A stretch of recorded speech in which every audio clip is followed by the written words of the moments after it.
नमस्कार दोस्तों, स्वागत है आपका बिहार एक्सप्रेस न्यूज में। तो चलिए आपको लेकर चलते हैं आज की मुख्य और ताज़ा खबरें की ओर। इससे पहले आप वीडियो को किस शहर से देख रहे हैं कमेंट में जरूर बताएं और वीडियो अच्छी लगी तो वीडियो को लाइक करके चैनल को सब्सक्राइब जरूर करें।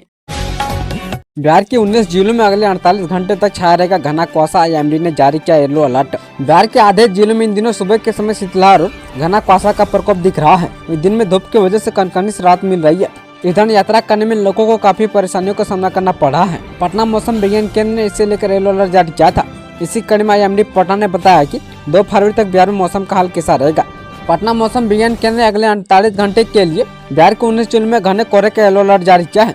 इनमें पश्चिम चंपारण, पूर्वी चंपारण, गोपालगंज, सिवान, सारण, मुजफ्फरपुर, शिवहर, सीतामढ़ी, वैशाली, मधुबनी और दरभंगा, समस्तीपुर, सुपौल, सहरसा, मधेपुरा, अररिया, पूर्णिया, किशनगंज और कटिहार जिला शामिल है। अगले 6 महीने में 1 लाख लोगों को मिलेगा रोजगार। बिहार के युवाओं को अगले 6 महीनों में 1 लाख नौकरियां दी जाएगी। कौशल विकास और रोजगार और प्रशिक्षण कार्यक्रमों के जरिए सरकार इस लक्ष्य को हासिल करेगी। राज्य के श्रम संसाधन मंत्री संतोष कुमार ने शुक्रवार को पटना के नियोजन भवन में विभाग डायरी और लैपटॉप कैलेंडर जारी करने के बाद यह बातें कही। इस अवसर पर मंत्री ने कहा कि पिछले 6 महीने में 48,000 युवाओं को रोजगार उपलब्ध कराया गया है और अगले 6 से 7 महीने में 1 लाख युवाओं को रोजगार उपलब्ध कराने का लक्ष्य रखा गया है। उन्होंने कहा कि राज्य की 7% आबादी युवाओं की है। उन्हें रोजगार के समुचित अवसर उपलब्ध कराना हमारी जिम्मेदारी है और हमारी सरकार इस दिशा में लगातार काम कर रही है। पटना शहर को जाम से मिलेगी मुक्ति, ऑटो रिक्शा के लिए अलग रूट तय। पटना शहर में जाम की समस्या को दूर करने के लिए ई रिक्शा व ऑटो के रूट का निर्धारण होगा। प्रमंडल आयुक्त मयंक बरावड़े ने कहा कि अवैध पार्किंग के खिलाफ कार्रवाई होगी। पटना की सड़कों पर अतिक्रमण के खिलाफ नियमित रूप से अभियान चलाया जाएगा। डीटीओ को ओवरलोडिंग व अवैध वाहनों के खिलाफ स्पेशल ड्राइव चलाकर कार्रवाई करने का निर्देश दिया। मयंक बरावड़े ने जाम को लेकर पदाधिकारी, ऑटो व रिक्शा संघ के आयुक्त ने कहा कि कमर्शियल वाहन संगठनों के साथ साथ अंतर विभागीय समन्वय स्थापित कर ट्रैफिक नियमों का पालन सुनिश्चित करना आवश्यक है। महाकुंभ भगदड़ में बिहार के 11 मृतकों की हो चुकी पहचान, कई महिलाएं लापता। मौनी अमावस्या पर अमृत स्नान के लिए बिहार से प्रयागराज पहुंचे कई श्रद्धालु मंगलवार की देर रात को भगदड़ के शिकार बन गए। बिहारी निवासी श्रद्धालुओं की मौत की संख्या अब 11 हो चुकी है और अब तक आधा दर्जन से अधिक लोग लापता भी बताए जा रहे हैं। बिहार में 50 दिनों में लगेंगी 15 नई फैक्ट्रियां। उद्योग मंत्री की घोषणा पर जनता ने पूछा कितना होगा इन्वेस्ट। बिहार में औद्योगिक विकास की गति को लेकर एक बार फिर चर्चाएं गर्म हो गई है। राज्य के पर्यटन में उद्योग मंत्री नीतीश मिश्र ने सोशल मीडिया पर पोस्ट कर अगले 50 दिनों में 15 नई खरीद इकाइयां शुरू किए जाने की घोषणा की है। इस घोषणा के बाद सोशल मीडिया पर यूजर्स ने कई सवाल भी उठाए हैं। अचानक नालंदा पहुंचे एसएस सिद्धार्थ विभाग अधिकारियों में मची खलबली। बिहार के सीनियर आईएएस अधिकारी डॉक्टर एस सिद्धार्थ ने जब से शिक्षा विभाग के अपर मुख्य सचिव का पदभार संभाला है तब से अपने ढंग से राज्य के सरकारी स्कूलों में शिक्षा व्यवस्था को बेहतर बनाने में लगे हुए हैं। सरल और सौम्य स्वभाव के लिए चर्चित बिहार के शिक्षा विभाग के अपर मुख्य सचिव एस सिद्धार्थ का एक अनोखा अंदाज शुक्रवार को सामने आया। एसएस नालंदा के नूरसराय के सरदार बिघा स्कूल में बिना तामझाम के अकेले पहुंच गए और सामान्य व्यक्ति के रूप में प्रार्थना की कतार में शामिल हो गए, लेकिन कुछ शिक्षकों ने उन्हें पहचान लिया। उसके बाद शिक्षकों में हड़कंप मच गया। महात्मा गांधी सेतु पर लगने वाली जाम का मिल गया समाधान, डीएम एसपी ने बनाया मास्टर प्लान। राजधानी पटना को उत्तर बिहार से जोड़ने वाली महात्मा गांधी सेतु और जेपी सेतु पर पिछले कई दिनों से लग रहे जाम ने लोगों की परेशानी बढ़ा दी है। इस कारण पटना और हाजीपुर शहर में भी लोगों को घंटों जाम की समस्या का सामना करना पड़ रहा है। इस कारण समस्या से निजात पाने के लिए वैशाली की डीएम यशपाल मीणा और एसपी ललित मोहन शर्मा ने मास्टर प्लान तैयार किया है। दोनों ने इसको लेकर अधिकारियों के साथ बैठक भी की है। हाजीपुर के रामाशीष चौक से गांधी सेतु तक यातायात का आकलन करते हुए हाजीपुर मुजफ्फरपुर एनएच पर सराय भगवानपुर और गरौर में ट्रक आदि बड़े वाहनों के आगमन को नियंत्रित किया जाएगा। बिहार प्रदूषण नियंत्रण बोर्ड ने दरभंगा स्टेशन पर 1.61 करोड़ का लगाया जुर्माना। बिहार राज्य प्रदूषण नियंत्रण पार्षद ने दरभंगा रेलवे स्टेशन पर प्रदूषण फैलाने के लिए 1.61 करोड़ रुपए का जुर्माना लगाया है और 15 दिनों के अंदर डिमांड ड्राफ्ट बनाकर हर्जाने की रकम भरने का आदेश दिया है। प्रदूषण नियंत्रण के मानकों का उल्लंघन करने के लिए बोर्ड ने दरभंगा स्टेशन को पर्यावरणीय मुआवजा के तौर पर इतनी रकम जमा करने का आदेश दिया है। 1 फरवरी को बदली रहेगी भागलपुर की ट्रैफिक व्यवस्था। इन रूटों पर गणियों को नहीं मिलेंगी एंट्री। 1 फरवरी को सीएम नीतीश कुमार प्रगति यात्रा के तहत भागलपुर आ रहे हैं। शनिवार को बिहार बोर्ड की इंटर की परीक्षा भी है। दोनों को लेकर पुलिस ने ट्रैफिक रूट प्लान जारी किया है। वहीं कई रूटों को प्रतिबंधित किया गया है। हालांकि प्रतिबंधित रूटों पर परीक्षार्थियों के आने जाने पर रोक नहीं रहेगी। शहरी क्षेत्र में सुबह 8 बजे से बाहरी क्षेत्र में सुबह 6 बजे से भारी वाहनों की एंट्री रोक दी जाएगी। 1 फरवरी यानी आज को सीएम की प्रगति यात्रा कार्यक्रम समाप्त होने तक यह ट्रैफिक प्लान लागू रहेगा। 1 फरवरी को प्रतिबंधित रूटों पर इंटर परीक्षा के परीक्षार्थियों को आगमन की मनाही नहीं रहेगी, लेकिन परीक्षार्थियों के पास एडमिट कार्ड होना जरूरी होगा।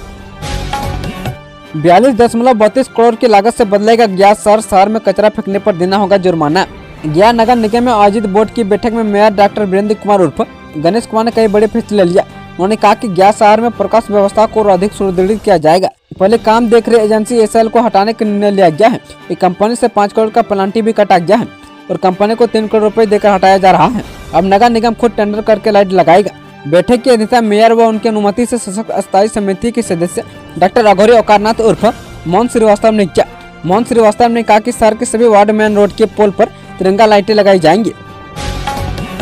बिहार में लौटने लगी कई सदियों पुरानी परंपरा पूर्णिया गुरुकुलम कर रहा बड़ा काम, जाने खासियत। सनातन धर्म और संस्कृति को बढ़ावा देने के लिए जहां एक तरफ उत्तर प्रदेश के प्रयागराज में महाकुंभ लगा है, वे प्राचीन गुरुकुलम और सनातन को बढ़ावा देने के उद्देश्य से बिहार के पूर्णिया जिले में ऐसे गुरुकुलम की शुरुआत की गई है जो कई मायनों में खास है। पूर्णिया गुरुकुलम अपने बच्चों को निःशुल्क वेद की शिक्षा के साथ साथ आधुनिक शिक्षा, प्राणायाम, गौ सेवा, संगीत शिक्षा दे रहा है। यहाँ कंप्यूटर, गणित, विज्ञान से लेकर योग और वेद की शिक्षा दी जाती है। इस्लामपुर प्रखंड को आरजेडी विधायक ने दी 4 ग्रामीण सड़कों की सौगात। इस्लामपुर विधानसभा क्षेत्र के राजद विधायक राकेश कुमार रोशन ने करीब 4.5 करोड़ रुपए की लागत से 4 ग्रामीण सड़कों के निर्माण कार्य का शिलान्यास किया है। मुख्यमंत्री ग्राम सड़क संपर्क योजना के तहत 2.45 करोड़ रुपए की लागत से महरो गोरैया किनार रोड से भटवा बाग गाँव तक सड़क निर्माण कार्य शुरू किया जाएगा।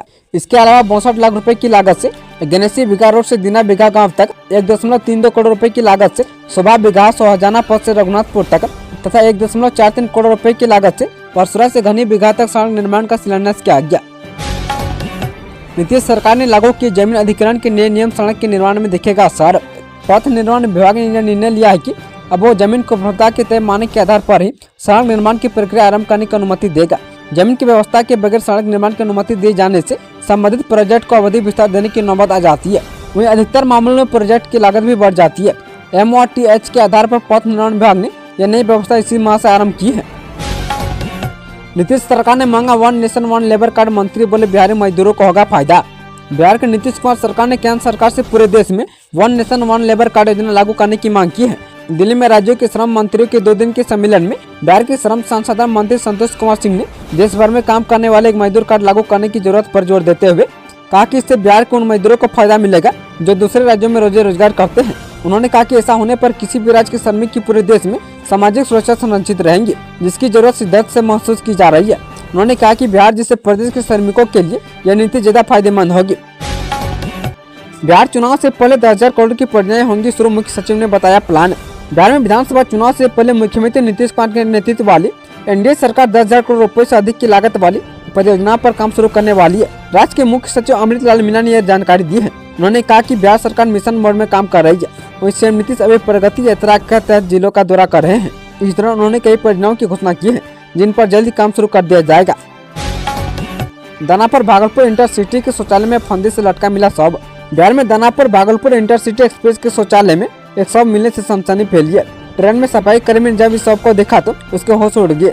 मृतक की पहचान हो गई है और बंगाल के सितिया गांव का रहने वाला था। मौत की वजह अब तक सामने नहीं आई है। फिलहाल शव को जब्त कर लिया गया और पोस्टमार्टम कराया गया और मृतक के परिजनों को इसकी सूचना दे दी गई है। बिहार के इस जिले में बनेगा नया एयरपोर्ट, नीतीश सरकार ने की बड़ी घोषणा। बिहार को तरक्की करने के लिए नीतीश सरकार हर संभव प्रयास कर रही है। बिहार को पूरा भारत में एक अलग नजरिए से देखा जाए, इसलिए नीतीश सरकार की तरफ से नए प्रोजेक्ट पर काम किया जा रहा है। आप सभी को बता दें कि एक नए एयरपोर्ट की नीति सरकार की तरफ से घोषणा की गई है। नीतीश सरकार की तरफ से कोसी क्षेत्र की हवाई कनेक्टिविटी को बेहतर बनाने के लिए बड़ा कदम उठाया गया है। माननीय मुख्यमंत्री नीतीश कुमार जी की तरफ से छोटे विमान की उड़ान सेवा शुरू करने के लिए घोषणा कर दी गई है। बिहार में नीतीश सरकार हर जिले में एक एयरपोर्ट बनाने की तैयारी शुरू कर दी है। महाकुंभ के लिए बिहार के इस जिले से फ्री में जा रही बसें। 144 साल बाद आए महाकुंभ में दूर दराज से लोग प्रयागराज जा रहे हैं। क्या दिल्ली के मुंबई हर शहर से श्रद्धालु ट्रेन, निजी वाहन, सवारी गाड़ियों पर सवार होकर प्रयागराज के संगम में पवित्र डुबकी लगाने के लिए उत्साहित नजर आ रहे हैं।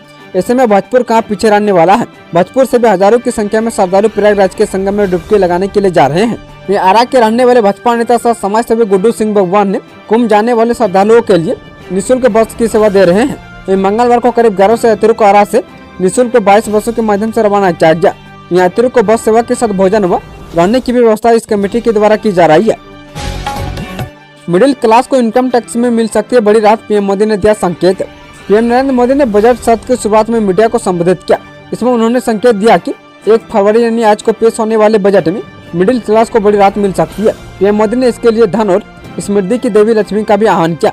वित्त मंत्री निर्मला सीतारमण 1 फरवरी यानी आज को केंद्र बजट पेश करेंगे। उनके बजट भाषण से ठीक एक दिन पहले पीएम मोदी ने खासतौर पर मिडिल क्लास का जिक्र करके अटकलों का बाजार गर्म कर दिया है।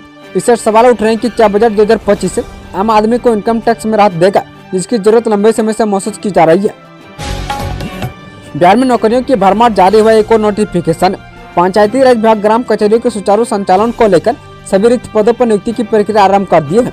विभाग की ओर से 1583 ग्राम कचहरी सचिव और 2436 नए मित्रों की नियुक्ति की तैयारी है। वहीं कचहरी सचिवों के रिक्त पदों पर ऑनलाइन आवेदन करने की अंतिम तिथि बुधवार को समाप्त हो गई। अब विभिन्न जिलों में 1 फरवरी से 2436 ग्राम कचहरियों में न्याय मित्रों की नियुक्ति को लेकर ऑनलाइन आवेदन पत्रों की मांग की गई है। यह भारतीय को विभाग के आधिकारिक वेबसाइट पर जाकर आवेदन करना है। वहीं दोनों पदों के लिए नियोजन इकाई का गठन किया गया है।